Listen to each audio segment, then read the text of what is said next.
Are bagels Jewish? What's Jewish about bagels?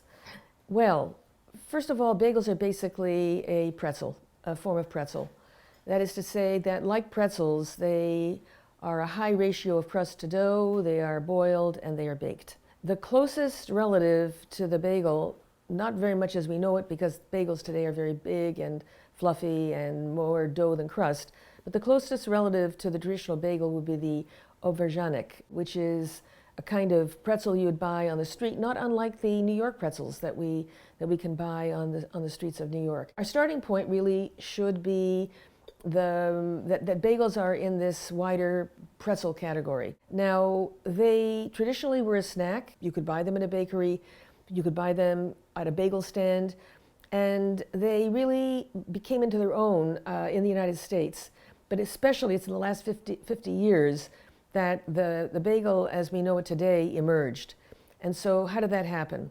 First of all, there was a bagel bakers union already from the period of mass immigration between 1880 and World War I. The bagel bakers were at the very bottom of the baking ladder. They had the worst possible working conditions.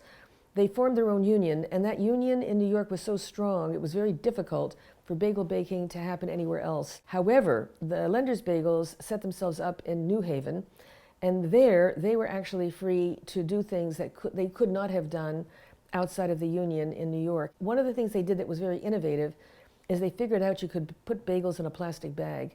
And if you put them in a plastic bag, you could put them on a supermarket shelf. And once you created more demand for them, they could be mass produced, particularly with the introduction by the Thompson family of a bagel forming machine, not just simply a way of mechanizing certain parts of the bagel process, but specifically the forming of the bagel itself. And with the mass producing of the bagel, it became possible to actually expand the geography of the bagel, and all kinds of innovations then ensued so that one could ship frozen bagels and then bake them on the spot as far as California or Tokyo. Once the bagels really began to spread, they also entered into areas where people had no experience with traditional bagels and all the foods and the customs associated with them. And bagels became subject to the same, I would say, forces as cupcakes and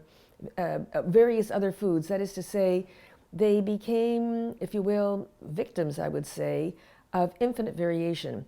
And the infinite variation had everything to do with everything from the size of the bagel, bagel flavors, not only plain bagels, bagels with salt, poppy seeds, sesame seeds, but now bagels flavored with, well, basil, or most recently in Williamsburg, I saw rainbow bagels, and you could order them with rainbow cream cheese, which the idea of eating food coloring, of course, is anathema, but nonetheless, it's a very sweet gesture. But I would say that that kind of variation, of course, enrages the purists and has great appeal to people who are not in any way attached to the traditional bagel. But on the other end of the spectrum, there's what I would call the heritage bagel. That is to say, those who are interested in, if you will, kind of a purist approach to the bagel. Smaller, higher ratio of crust to dough, no innovative toppings, no flavors, and then served in a more traditional way with cream cheese, lox, tomatoes, etc. The heritage bagel is a mainstay of certain places, certainly in New York. And of course, then there are, even among those who are very attached to the traditional bagel, there are what we call the bagel wars. The Montreal bagel, no way. The Toronto bagel, absolutely. The New York bagel, maybe. And of course, the Sunday brunch with bagels, lox, herring, smoked carp, smoked chub, smoked whitefish, cream cheese with or without scallions, etc. That tradition prevails, and of course bagels turn up along with those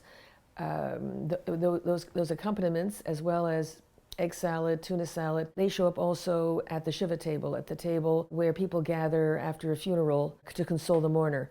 And of course the roundness of the bagel, like the roundness of hard-boiled eggs, symbolizes the circle of life, and it's a very fitting food for that occasion.